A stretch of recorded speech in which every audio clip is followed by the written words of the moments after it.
Hi, my name is Din. Welcome back. Di video kali ini aku mau bahas buku I Believe in a Thing Called Love. Tapi aku nggak sendirian, ada Fathiyah di sini. Hai Fathiyah. Hai Din, hai semuanya. Makasih banget udah mau dateng kita ngobrolin novel ini. Tapi sebelumnya kita perkenalan dulu sama Fathiyah. Mungkin bisa dijelasin, diperkenalkan gitu. Channelnya tentang apa? Oke, halo semuanya. Aku Fatia dari channel Fatia M. Aku ngebahas beberapa novel dengan genre-genre romance juga, terus thriller dan juga thriller misteri dan horror. Jangan lupa subscribe ke channelnya Fathiyah karena kita juga ada video collab yang lain di situ. Gimana ya ceritanya kita bisa collab? Udah lama pengen collab aja karena kita bukunya banyak yang mirip bacaannya. Ya, Terus satu pas genre kan. iya, kita ada banyak yang bahas romance. Terus aku ceritanya pengen baca novel I Believe. Ini novel judulnya panjang jadi aku Hmm, ucapinnya I Believe ya. aja ya. Terus aku tanya ternyata Fathiyah punya novelnya. Iya, Makanya kita baca sebenarnya bareng. bukunya ini udah ada, cuma aku belum baca dan kebetulan baru-baru aja aku beli kan waktu itu kan PO ya kan. Dan beli ya udah, gak jauh lah. Setelah kamu bilang kita mau bahas ini, ya udah yuk, ayo gitu. Jadi pas banget ini. Kalau Fathia Banget. kan punya bukunya ya, kalau aku baca e-booknya di Ipusnas. Aku jelasin dulu ya si bukunya itu. Ya, Judulnya I Believe in a Thing Called Love atau terjemahan bahasa Indonesia itu Aku Percaya Pada Cinta. Penulisnya itu Maureen Gu, diterbitkan yang terjemahannya ini oleh Gramedia Pustaka Utama dan tebalnya itu 352 halaman. Buku ini tuh ceritanya tentang Daisy Lee. Dia itu siswi punya darah Korea Amerika yang super super rajin dan punya cita-cita untuk masuk kedokteran. Tapi dia tuh nggak pinter buat deketin cowok gitu. Pas deket cowok dia malah jadi malu-maluin diri sendiri. Bahkan temennya tuh kayak punya istilah gitu buat kelakuan si Desi ini, memagal. Main mata gagal gitu. Terus suatu hari dia tuh nonton Korean drama sama ayahnya. Terus dia baru nyadar di Korean drama kalau kejadian yang malu-maluin itu malah awal dari kisah cinta yang romantis. Jadi dia tonton tuh Korean drama, catat tahapan percintaannya, terus dia kayak ngeaplikasiin gitu tahapan itu pas PDKT sama seorang siswa pindahan namanya Luka. Ini kita reviewnya bakal ada dua nih, yang non spoiler dan spoiler. Kita sekarang bahas yang non spoilernya dulu. Jadi yang belum baca aman nih buat nonton yang bagian ini. Kalau menurut Fatia gimana nih ceritanya? Pas selesai aku baca. pertama aku baca ini pas tanggal 1 November, ya kan? Dan selesainya itu pas tanggal 7 juga. Jadi kayak literally seminggu aku baca buku ini. Aku bacanya kan pelan-pelan gitu ya, sambil mati apa sih kekonyolan-kekonyolan yang Daisy Lee lakukan gitu loh. Aku suka banget dengan apa ya, kekonyolan itu gitu loh, justru karena pada saat itu kayak ada pas dia lagi apa ya, kayak melakukan kekonyolan itu ada temennya yang menaungi kayak kamu jangan sedih kayak gitu. Ada yang bersandar gitu. Jadi secara keseluruhan aku suka dengan karakternya, aku suka dengan gaya bahasanya juga, aku suka juga dengan temanya gitu. Karena kan jarang-jarang tema yang mengangkat tentang kayak K-drama, dia tuh ambil sesuatu dari drama gitu ya kan. Jadi yang menurutku aku suka sih the whole package dari buku ini gitu. Aku setuju soal yang kekonyolan di sini itu. Mm-mm. Parah banget dia setiap ketemu cowok yang dia suka, dan si cowoknya juga kayak udah ada apa ya, Iya, respon positif gitu. Dia malah ngacauin momen itu, malah cowoknya jadi kabur gitu. Pas pertama sebelum baca nih aku lihat covernya kan pink, terus judulnya kayak gitu. Aku kira ini bakal jadi cerita yang romantis, dan aku agak ngebandingin sama novel Korean American lain yaitu yang To All the Boys. Kan itu lebih ke imut gitu, ceritanya lebih ke romantis. Kalau yang ini komedi banget. Semua yang dia lakuin Desil itu kayak komedi banget gitu. Aku juga relate loh sama pengalaman Daisy soal Korean drama itu. Pertama nonton pasti kayak, apa sih dramanya kayak gini, apa sih kayak konyol banget, terus si pemerannya entah dandanannya heboh atau rambutnya tuh gimana. Tapi setelah nonton satu episode pasti terpikat gitu, pasti pengen nonton episode selanjutnya. Dan momen romantis yang sesimpel pegangan tangan itu kayak wah banget gitu kalau di Korean drama. Dan aku suka karena di sini Desi bisa ngewakilin gitu hal-hal yang selama ini aku rasain kalau nonton Korean drama. Karakter favorit Fatia siapa nih? Aku suka dengan Luka, aku juga suka dengan Fiona, yang sahabatnya itu sama Desili sendiri sih. Tapi aku lebih suka karakternya Fiona dan Luka. Karena menurut aku Fiona itu adalah tipikal sahabat yang benar-benar ada di saat kita butuhkan, yang pertama. Terus yang kedua, kayak dia itu gimana ya, kalau tipe sahabat, yang sudah deket banget, yang sudah close banget. Ketika kita lagi punya masalah tuh, kayak dia tuh orang yang terdepan yang ada gitu loh. Dan juga kayak dia tuh biasa ngejek-ngejek si Desi kan, dengan sebutan apa tadi itu, apa Mama tadi aku Gal. lupa. Mama Mama Gal. Gal. Dia selalu jemputin itu sama si Desi, terus kayak biasa bertengkar dengan kekonyolan mereka. Aduh, aku suka banget dengan scene itu. Aku suka banget scene ketika si Fiona lagi ngeceramahin Desi, kamu nih gini, kamu nih kayak gini. Terus banyak juga nih kata-kata si Fiona yang bikin tersentuh gitu. Kayak bener juga nih kata si Fiona gitu. Bukan juga suka, Desi juga suka dengan si sembrononya, kekonyolannya dia gitu. Iya, aku seneng banget sama temen-temennya Desi karena suportif banget kan. Terus ada satu lagi Iya. namanya Wes. Pokoknya Ya, apapun Wes juga. apapun kayak hal-hal yang mau Desi lakuin yang kesannya tuh kayak kamu ngapain sih, kayak aduh ngapain Ya, sih itu. temen gue gitu kan. Tapi temen-temennya tuh kayak ayolah, ayo kita dukung karena pertemanan itu ya. Mereka kayak nothing tulus nggak sih, kayak mereka Bener. apa yang mereka pengen gitu, yang mereka rasa kayaknya aku pantas nih dapetin ini. Makanya sama dukungan Fiona juga, Desi pokoknya maju terus gitu pas ngedeketin Luka gitu, walaupun kayak dia apa sih ngelakuin hal yang malu-maluin lagi, tapi ya udahlah, kayak kalau nggak dilakuin nggak akan tahu gitu. Itu sih salah satu karakter favorit aku itu si Desi, ayahnya juga. Oh iya, iya benar. Walaupun agak nggak terlalu banyak sih porsinya sama si temen-temennya itu Fiona sama Wes. Kalau Desi kan nyontoh apa yang ada di Korean drama itu dari segi kisah romantisnya. Kalau kamu pernah nggak sih pas setelah nonton Korean drama tuh apa gitu yang diikutin dari ceritanya? Apakah makanannya atau fashionnya? Yang pertama adalah makanannya. Aku suka banget dengan topoki. Pernah berapa kali jajan ke Indomaret gitu ya, cari topoki, dan kebetulannya itu nggak ada di dekat rumah aku ya kan. Di Indomaret cuma satu di daerah sini. Sekali-kali aja gitu ya kan kita nyobain gitu topoki, dan ternyata enak juga gitu. Tapi satu kali aku pernah coba topoki yang aku nggak terlalu suka rasanya. Aku nggak tahu cara aku masak atau memang topokinya gimana, atau aku kebanyakan air gitu ya kan. Jadi kayak fail gitu. Itu pertama kali waktu buat coba topoki. Tapi selanjutnya udah tahu, oh kayak gini gitu. Jangan harus banyak airnya kalau pakai topoki. Kalau fashion sih nggak terlalu ya. Maksudnya kan mungkin blazer Korea gitu kan. Biasa kan di Korea drama kan banyak blazer Korea. Terus outfit winter gitu, karena di sana kan musim dingin gitu ya kan. Terus juga ada kebiasaan aku setelah kalau misalkan nonton Korea gitu ya, kebiasaan bahasanya, kata-katanya.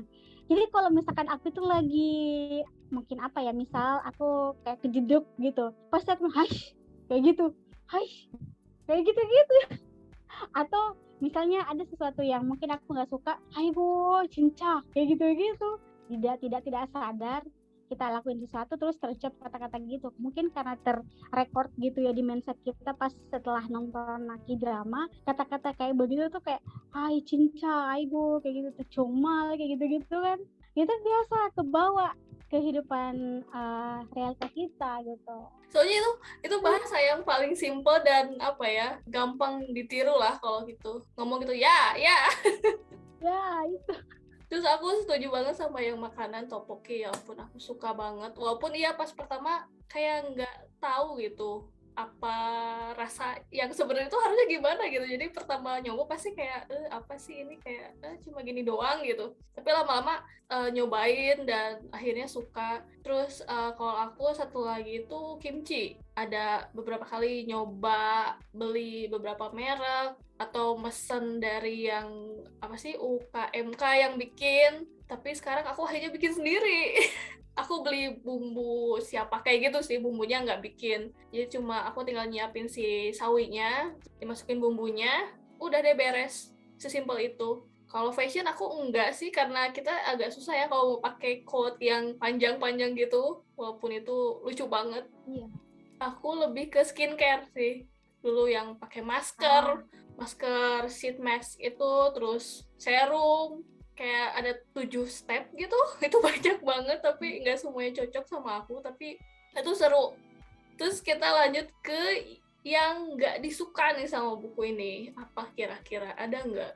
Ini translatornya mungkin karena pas aku baca itu ada beberapa translatornya yang nggak nyambung gitu. Tapi overall itu aku cukup mengerti. Maksudnya aku harus ada effort dulu baca berkali-kali gitu ya kan. Setelah baca baru oke lah kayak gini maksudnya. Beberapa kata yang translate-nya itu mungkin agak rancu maksudnya, tapi itu tertutupi sih dengan kata-kata selanjutnya. Terus yang apalagi yang buat aku gak suka atau yang buat kecewa itu ketika kenapa sih si Desi ini bisa-bisanya berbuat hal konyol di depan orang yang dia suka, di depan gebetannya gitu loh. Maksudnya bisa gak sih kamu diam aja, kalem gitu ya kan, gak usah banyak cincong-cincong kiri kanan. Akhirnya ya udah langsung ya cerita tuh lucu banget tuh, dia itu pakai mau geletak kepalanya, ya apaan sih kamu tuh kayak di depan orang yang dia suka lagi kayak gitu. Itu aja sih. Di sini kayak nggak benar nggak pengalaman gitu deket orang yang dia Iya. suka. Jadi kayak salting terus dianya.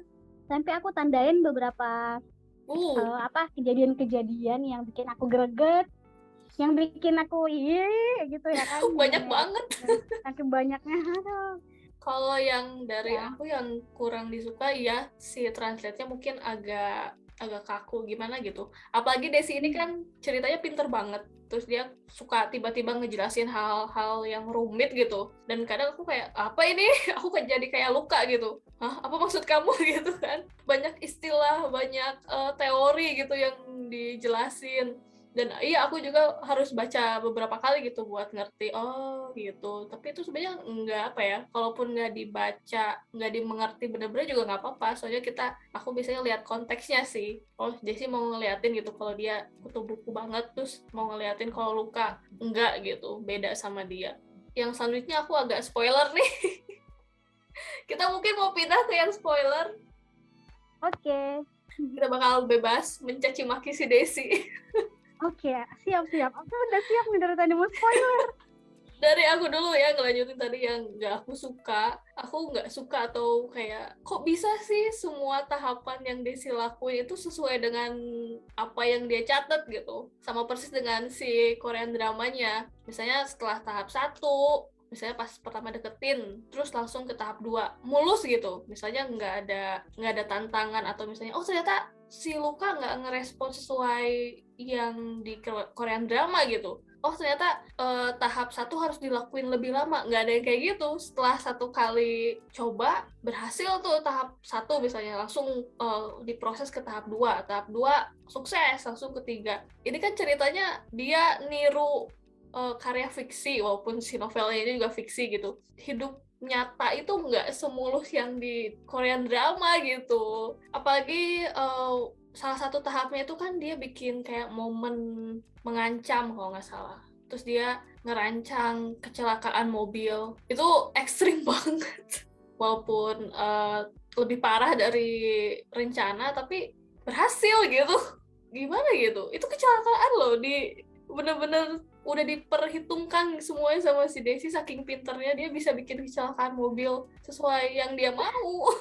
Kalau dari Fatia ada yang nggak disuka nggak, yang agak spoiler atau yang mungkin Sebenarnya banyak yang aku nggak suka, scene-scene yang aku nggak suka, scene yang aku bikin aduh kok gini sih, yang tidak sesuai ekspektasi aku gitu ya. Pertama itu tadi yang seperti kamu bilang, setuju banget, kenapa itu semuanya berjalan dengan mulus banget, padahal itu tahapannya itu menurut aku susah dan kayak nggak masuk di akal aja gitu loh. Maksudnya kata-katanya tuh kayak nggak terlalu relate dengan kehidupan kita, itu sih menurut aku gitu. Terus yang kedua, pas momen ketika si Desi ketahuan sama Luka kalau Desi ini menyusun rencana-rencana itu gitu ya kan, padahal sebelumnya Desi ini merelakan wawancara dia di Universitas California untuk fakultas kedokterannya demi Luka lagi mendapatkan kabar kalau ibunya itu lagi sakit dan mau dioperasi. Di situ sini yang paling aku nyes dan paling aku aduh gimana nih gitu. Terus pada saat Desi yang ketahuan itu, kayak di situ Luka marah banget. Jadi kamu mempermainkan aku, kamu tidak ada bedanya dengan mantannya si Luka ini. Jadi padahal di situ menurut aku Luka apa si Desi ini begitu karena dia suka sama kamu nih Luka.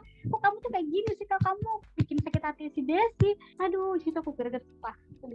Iya, apalagi pas di akhir ternyata si Desinya nggak masuk, terus aku kayak dia nggak masuk. Aduh, di situ aku berharap Desi ini ada miracle gitu, keajaiban, mau ditelepon sama universitasnya, ternyata tidak ada.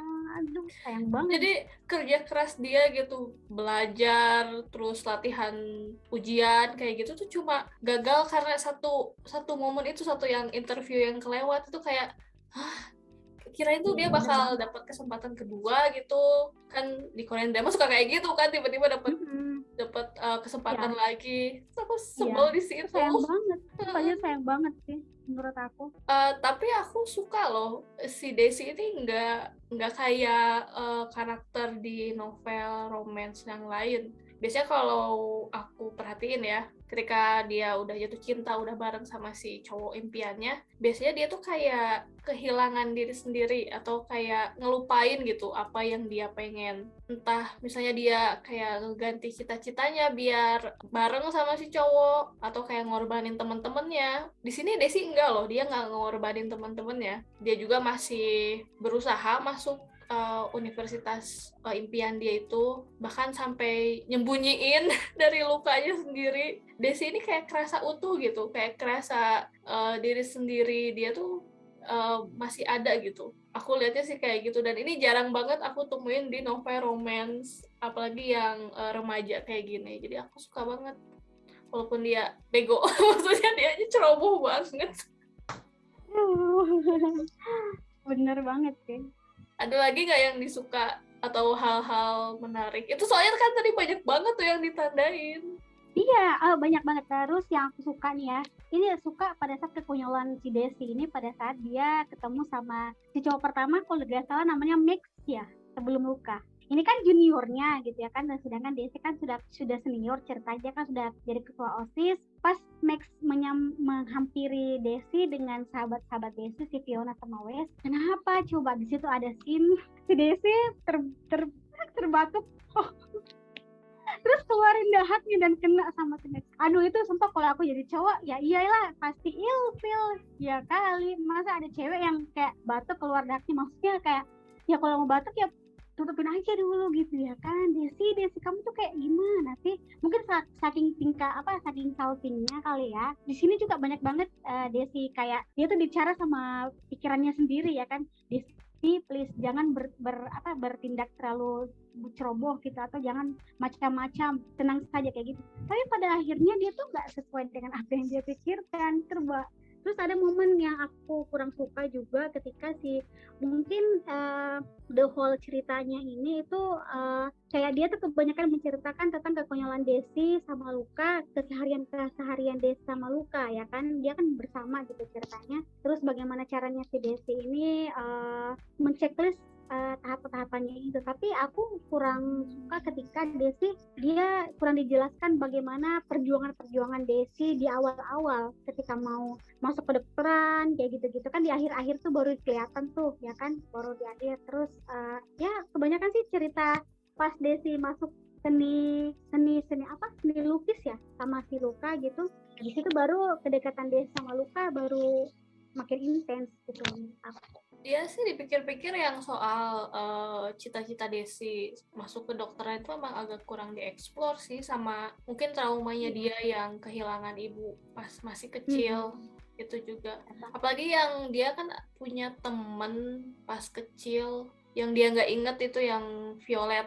Ya, Itu betul itu betul. ternyata nggak dieksplor lebih dalam ya, padahal itu bisa Nah, bisa munculin identitas Desi sebagai orang Korea gitu. ya benar banget. Di situ aku Hmm. sayang banget juga kenapa si pilot ini tidak mengambil banyak peran di situ. Padahal Mm-mm. kalau misalkan Daisy ini mungkin bisa jadi kayak mengganggu hubungan mereka berdua, mungkin lebih konfliknya tuh bisa lebih naik gitu kan. Aku lebih suka kayak gitu, maksudnya kayak tidak datar-datar aja, tidak menceritakan keseharian Daisy dengan luka yang gitu-gitu. Tapi di awal-awal tuh aku ngerasa bahwa si apa narasinya itu masih datar-datar aja, cuman ceritanya bagus. Pas di akhir itu, aduh itu sumpah kayak pas di apa Desi ketahuan, di situ konfliknya, aduh aku suka banget di akhir-akhir, baru di akhir-akhir kan. Maksudnya kenapa Violet tidak digunakan di situ? Mm-mm. Kayak dia tuh ajang apa lewat aja gitu menurut aku. Padahal kan di Korean drama biasanya ada cinta segitiga gitu. Aku kira bakal Hmm, ada sama si Violet ini karena sama-sama orang Korea. Yang lebih apa ya, lebih minat ke seni gitu, mirip sama Luca. ya. Aku ada satu lagi yang bagian yang apa ya, antara lucu sama kasihan sama si Luca. Desi itu masuk tahapan buat ciuman pertama. Si Lukanya tuh akhirnya nyium, tapi Lukanya tuh mikir dia tuh ngelakuin sesuatu yang nggak terduga gitu sama Desi. Di mobil kan itu ya, pas Iya, si iya, iya. Lukanya keluar, si Desinya tuh kayak ketawa dalam hati, Luka, ini tuh semua udah direncanain. Iya bener banget. bisa bisa kayak gitu, nipu si cowoknya gitu. Si Lukanya tuh kayak kasihan juga ya, dia pikir dia ngelakuin sesuatu yang wah gitu, apa ya, kayak kejutan gitu buat Desi yang selama ini kayaknya nggak pernah ngelakuin hal-hal yang di luar rencana. Sebenarnya itu dalam rencananya Desi gitu. Terus kita mau bahas si film adaptasinya, kira-kira Wah, siapa yang aku bakal baru tahu meranin. nih ada Oh, adaptasinya. aku baca karena bakal ada film adaptasinya, bakal ada di Netflix dan Oh iya, iya. kemungkinan tayangnya 2022. Ini diproduseri sama aktor Korea Lee Byung Hun. Aku nggak bisa cara nyebutinnya. Terkenal banget, dia tuh main di Mr. Sunshine kalau nggak salah. Dan dia ceritanya kemungkinan besar jadi ayahnya Desi. Tapi kita belum tahu nih siapa yang bakal jadi Desi dan si Luka. Nantilah kita Iya. tunggu lagi kabar terbarunya. Karena Desi ngomongin drama Korea kan, kita bakal ngasih rekomendasi 3 drama Korea favorit kita. Jadi drama Korea yang aku rekomendasiin ke kalian itu ada 3. Yang pertama Partner for Justice. Menceritakan tentang seorang dokter, dokter apa tadi? Otopsi. Otopsi. Jadi dokter otopsi ini dia tuh membedah korban-korban pembunuhan. Dan itu seru banget, dokternya ini teliti banget ketika dia mau mengotopsi mayat-mayat atau jenazah. Memang agak serem sih ngelihat bedah-bedah mayat, tapi tuh tenang aja, disensor kok, disensor. Terus yang kedua itu aku ngerekomendasiin Strong Woman Do Bong Soon. Ya kan, tahu kan? Nah, jadi itu ceritanya tentang seorang gadis atau cewek mungil kecil, perawakannya, bodinya, tapi ternyata dia kuat banget gitu. Dia bahkan di scene awal itu dia bisa menghentikan bus yang lagi hampir kecelakaan. Nah, di situ komedinya dapat, itu komedi juga, romantisnya dapat, terus misteri thrillernya juga ada di situ. Jadi kayak full package lah. Yang ketiga ini mungkin lebih kayak ke kolosal atau Korea apa cerita drama tentang di era Joseon apa yang zaman-zaman dulu, The Moon Embrace the Sun. Karakter yang diperankan itu Kim So Yoon. Itu aku suka banget di situ, sumpah. Di situ ada misterinya juga, ada romantisnya juga, thriller juga ada. Pokoknya bagus lah. Buat 3 dari aku, yang pertama itu drama lawas Coffee Prince. Itu romcom tentang cewek yang tampilannya tomboy, terus dia kayak harus jadi tulang punggung keluarganya, dan dia tuh kayak mencoba menjadi laki-laki karena ada nih kafe baru yang mau buka tapi cuma ngerekrut pekerja yang cowok gitu, jadi dia pura-pura jadi cowok tapi dia kayak deket dan naksir gitu sama bosnya, jadi kayak bingung apakah aku harus ngasih tahu tapi nanti aku bakal kehilangan kerjaan nih. Yang kedua, Signal. Ini thriller, misteri, detektif masa kini yang lagi nanganin sebuah kasus, ternyata ada hubungannya dengan kasus di masa lalu, dan itu kayak punya walkie-talkie buat ngubungin detektif di masa lalu itu. Jadi mereka kayak tektokan gitu untuk nyelesain kasusnya. Itu seru banget. Dan yang terakhir itu Because This Is My First Life. Ini antara romcom sama slice of life. Ceritanya tentang dua orang cewek cowok yang di usianya 30-an gitu awal, yang struggle di kerjaan, terus nyari rumah, dan juga di percintaan mereka. Jadi kalau kamu yang suka atau butuh rekomendasi Korean drama, mungkin bisa tonton 6 drama Korea ini. Kalau misalnya punya rekomendasi lain bisa tulis di kolom komentar di bawah. Sekarang kita kasih rating nih buat buku ini. Kira-kira kasih berapa? Aku kasih rating 4,6 lah. Kok kenapa nggak 5 gitu? 4. Biasanya 5 ini tanggung banget. Iya. Cuman karena itu tadi ada beberapa part yang bikin aku kurang srek. Terus kenapa dia sih nggak bisa masuk ke kedokteran? Itu yang bikin aku tidak kasih 5. Maksudnya tidak sesuai dengan ekspektasi aku, tidak puas lah begitu menurutku. Tapi overall dengan semua karakternya, covernya juga Kak, terus karakternya juga kuat semuanya meskipun banyak. Terus aku juga suka dengan alurnya, dan ya meskipun konfliknya rada datar di awal, tapi di akhir itu aduh keren banget. Itu sih menurut aku. Kalau aku 4 dari 5, udah 4 aja. Aku nggak bisa koma-komaan kayak gitu. 4. Kita bahas lah. Iya, dan walaupun ceritanya seru ya, memang ada beberapa hal yang kayak kurang bikin greget gitu. Padahal ceritanya bagus. Karena nggak greget malah jadi terlalu indah gitu cerita di bukunya. Malah jadi mirip Korean dramanya. Kalau untuk yang suka romcom dan suka Korean drama, wajib baca novel ini.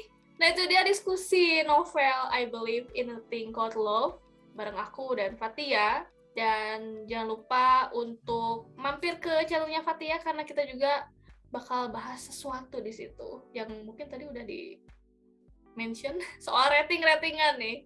Gimana cara kita ngasih rating ke buku masing-masing. And if you like this video, don't forget to give thumbs up, subscribe, and thank you for watching. Dah.